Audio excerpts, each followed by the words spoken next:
on President Trump's statement last night? I'm very concerned. Look, I'm concerned that he is not acknowledging that it is time to start the transition. It is time to acknowledge that he has not won. He has brought not million, but he has brought many of his supporters into Washington today to march. What are they marching for? Are they marching to try to keep him from leaving the White House? Like, the transition should have started already. I think that my colleague here has presented it in a much calmer tone, quite frankly, than the president does, and kind of normalized what he's doing, when in fact this is not normal. He lost in a landslide. It was the highest turnout in any election in American history. The voters decisively spoke.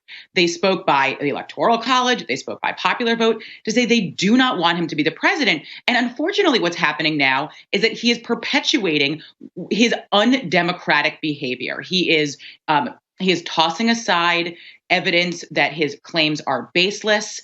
He is amping up the temperature. What we heard over and over from Republican strategists, from advisors to the campaign before the election is, whatever we want to happen, we just want the country to move forward calmly. That is the opposite of what President Trump is perpetuating, and it is time to move on. And the fact that so many Republicans are giving him the platform and the space to normalize what he is doing is everything about politics, and it is nothing about the democracy. The reason I say it's everything about politics is because control for the Senate, which will be able to determine whether or not Democrats have a full control over the federal government, is still going on. There is a runoff for both of those seats in Georgia. That will happen in the next couple of weeks. And so what happens is what's called a turnout election that goes to strategy, which means that you're not convincing new voters. You're just going back to your same voters and you're saying, hey, remember, turn out again, right? That's why we call it a turnout election.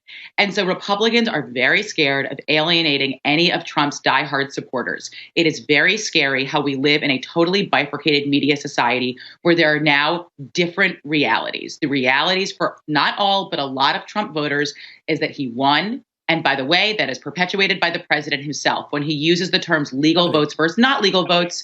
This is why law firm after law firm is failing to represent him. He lost another law firm yesterday in his legal battles because they know these things are not true and they are bad for democracy. Just briefly, when we saw Donald Trump speaking last night, he was sort of sitting on the fence, really, wasn't he? Did you expect him to come out one side or the other, either fully fighting or conceding? In the end, it was sort of neither one nor the other. I think it's the closest he knows to acknowledge defeat. I don't think he has that emotional vocabulary. So I think it's the closest he can possibly get, but it's not enough to move his supporters. They want to see him.